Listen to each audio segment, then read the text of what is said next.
अस्सलामुअलैकुम रहमतुल्लाहि वबरकातुहू my YouTube friends, welcome back to my channel. Hope कि आप लोग बिल्कुल ठीक ठाक है और आप सबकी दुआ से अल्हम्दुलिल्लाह मैं भी ठीक हूँ।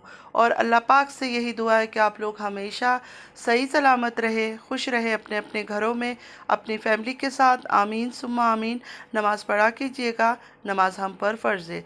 अगर आप लोग को मेरी वीडियो अच्छी लगती है तो लाइक, सब्सक्राइब और शेयर ज़रूर कीजिएगा। चैनल पे जो भी न्यू आ रहे हैं आपसे भी रिक्वेस्ट है कि प्लीज़ लाइक, सब्सक्राइब और शेयर ज़रूर कीजिए।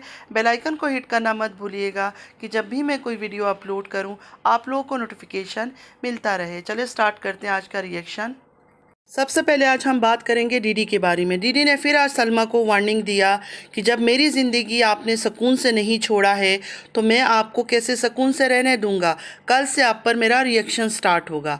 अब सलमा ने क्या किया डीडी के साथ, क्यों ऐसे बोल रहा है, अजीब इंसान है, ख़त्म ही नहीं होने देगा ये गंदगी। अब कल फिर से इसका बकवास स्टार्ट हो जाएगा सलमा के ऊपर। ये कह रहा था कि सलमा ने सबको इसके पीछे लगा दिया कि सुकून से वो अपना ब्लॉगिंग करे और ये इधर परेशान रहे। क्या मतलब है, किस चीज़ का परेशान, ये कौन सा परेशानी में था। ये तो किसी औरत के घर जाके ऐश कर रहा था, आराम से वहाँ पड़ा हुआ था अपने बीवी बच्चों को यहाँ गर्मी में सड़ने के लिए छोड़कर। तो ये परेशान कब हुआ। जिस औरत के घर जाके रुका था उस औरत ने कमेंट्स में बताया कि मैं धमाका करने वाली हूँ, डीडी की तीसरी शादी होने वाली है।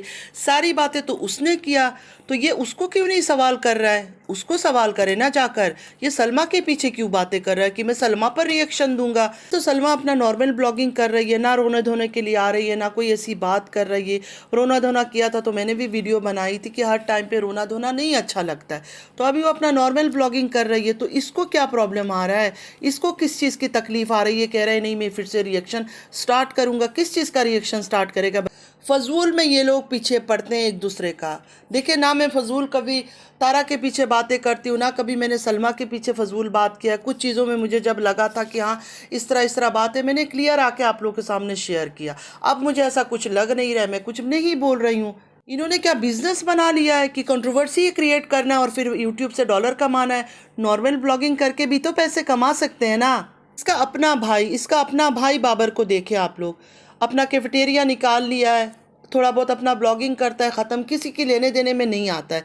कल मैंने बाबर का वीडियो देखा, मुझे अच्छा लगा उसकी बात कि मैंने माँ को भी कॉल किया, मैंने डीडी को भी कॉल किया, दोनों से मैंने बात की। लेकिन 100% तो मैं किसी की गारंटी नहीं ले सकती हूँ कि कौन अच्छा है कौन बुरा है। लेकिन उसकी बातें मुझे थोड़ी अच्छी लगी कि हर बात ज़रूरी तो नहीं है कि यूट्यूब में ही लेकर आना है।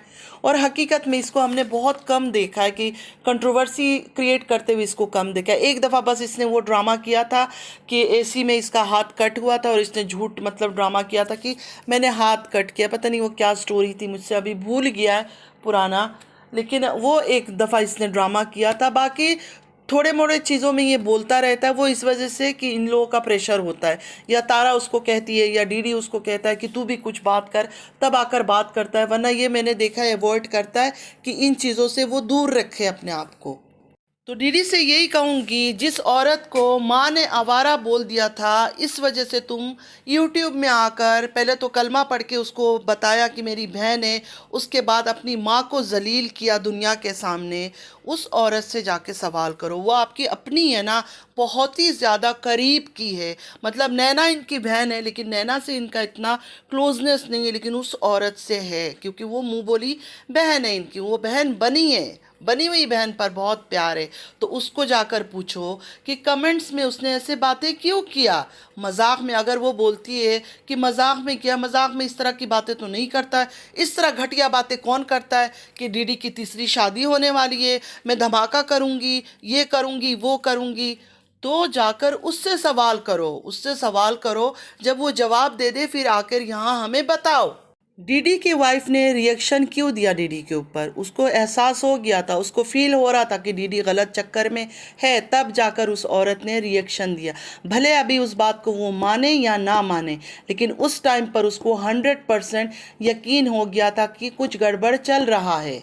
मेरी इस बात से आप लोग 100% एग्री करोगे कि एक हस्बैंड का बदला हुआ रूप, उसका बदला हुआ लहजा, उसका हरकतें, हर चीज़ एक बीवी को सबसे पहले नज़र आता है, दुनिया को नहीं नज़र आती है।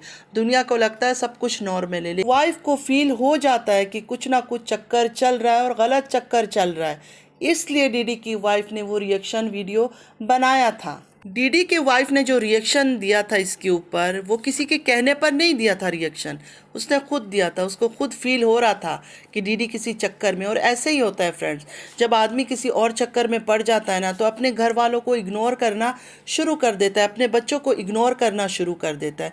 और ये चीज़ें साफ हमें नज़र आ रहा था कि बच्चे यहाँ गर्मी में सड़ रहे थे, वहाँ एसी में बैठ के आराम से ऐश कर रहा था। डीडी की वाइफ के बारे में काफ़ी लोगों का मैसेजेस आ रहा है कि डीडी की वाइफ ने भी आयशा का घर बर्बाद किया था, इसलिए आज उसके साथ ऐसे हो रहा है। कर्मा है, ये मकफ़त अमल है। देखिए, मैं इस पर ज़्यादा डीप नहीं जाऊंगी, ज़्यादा नहीं बात करूंगी। इनके घर की अगर हर औरत को हम देखें, हर औरत को देखें, चाहे वो रुबीना जी हो, चाहे आयशा हो, चाहे ये डीडी की वाइफ हो, सब ने शादीशुदा आदमियों से शादी की है। इस पर मैं ज़्यादा बात नहीं करूंगी। अल्लाह इंसाफ करने वाला है, अल्लाह हर चीज़ का इंसाफ करेगा, हर एक चीज़ का। कोई भी इस दुनिया में किसी के साथ नाइंसाफ़ी करके बच नहीं सकता है। अच्छा, एक बात मैं ख़ास भूल गई थी। मैंने एक दिन देखा था डीडी की वाइफ का कमेंट उस औरत की चैनल पर। उसको कमेंट कर रही थी कि डीडी कह रहा था कि आपकी फैमिली का पता नहीं कौन बीमार है, कुछ ऐसे मतलब पूछ रही थी हाल चाल। उस औरत ने, जो डीडी की मुंह बोली बहन है, इग्नोर कर दिया, डीडी की वाइफ को रिप्लाई नहीं दिया कमेंट पर। तो सोचने वाली बात है, सबका ये औरत रिप्लाई करती है कमेंट में आकर, लेकिन डीडी के वाइफ को इसने रिप्लाई क्यों नहीं किया? डीडी की वाइफ से इसको क्या जलन है?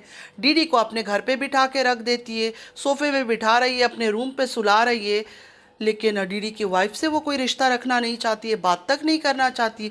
ऐसे क्या जेलसी है? जिस दिन मैंने डीडी की वो मुंह बोली बहन का कमेंट्स पढ़ा कि डीडी की शादी करवाने वाली हूँ तीसरी, मेरी कज़िन से हो रही है, मैं धमाका करूँगी, मंडे को सारी हकीकत बताऊँगी, यकीन माने मुझे डीडी की वाइफ के लिए बड़ा बुरा फील हो रहा था, क्योंकि मुझे पता था कि इस औरत की कमेंट्स वगैरह वो पढ़ती है। मैं मानते हैं उसने भी बुरा किया, क्या किया नहीं किया, देखे वो अल्लाह हिसाब लेने वाला। अल्लाह ने सब कुछ देखा है ना, अल्लाह किसी को भी नहीं छोड़ेगा। जिसने भी गलत किया, चाहे चाहे कोई औरत भी है, कोई आदमी भी है, किसी के साथ जब हम नाइंसाफ़ी करेंगे ना, अल्लाह उस चीज़ का हिसाब लेगा, अल्लाह छोड़ेगा नहीं किसी को भी। उस टाइम पर मुझे लगा कि ये औरत तो मज़े ले रही है कमेंट्स में बता बता कर लोगों को कि मैं तीसरी शादी उसकी करवा रही हूँ, क्योंकि उसके पास भी तो रहता था ना, कितने दिन से उसके पास था बीवी बच्चों को छोड़कर। कोई ना कोई तो बात है। देखिए, मेरा दिल नहीं मानता कि वो ऐसे ही बोल रही है, भले वो अभी नाटक कर ले आकर कि मैं ऐसे बोल रही थी वैसे बोल रही थी, लेकिन कोई ना कोई बात थी जो डीडी उस घर में पड़ा हुआ था, यहाँ बीवी बच्चों को छोड़कर। अच्छा, इस आदमी की हरकत तो देखिए, हर शादीशुदा औरत के पीछे ये लग जाता है। पहले भी इसके बारे में मैंने इतनी बातें सुन रखी, इतनी बातें। मैं तो खैर वो सब गंदी बातें कभी रिपीट नहीं करती हूँ, लेकिन मैंने बहुत सारी बातें सुन रखा था डीडी के बारे में कि डीडी इस तरह है, इस तरह है, ये इसी तरह की हरकतें करता रहता है, वो कोई नई बात नहीं है। उसके बाद डीडी फिर अब्बा का शादी का हिसाब किताब बताने लगा कि कितना खर्चा हुआ है। नदीम भाई मेरे ख्याल में इसकी मुंह बोली जो बहन है जिसके लिए कस्में उठा रहा था, उसके शौहर है।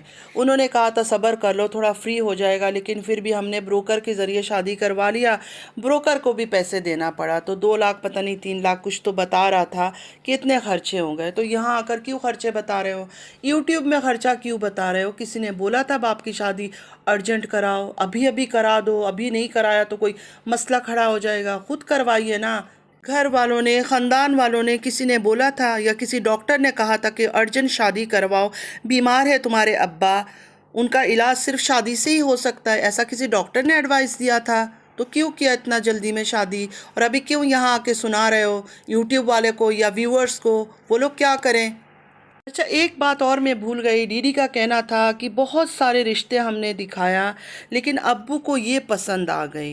कमाल के हैं अब्बू भी और आप भी। मतलब अब्बू बेरोज़गार है, ना कमाते हैं, ना काम के ना काज के, लेकिन शादी उनको करना है, वो भी पसंद की शादी करनी है।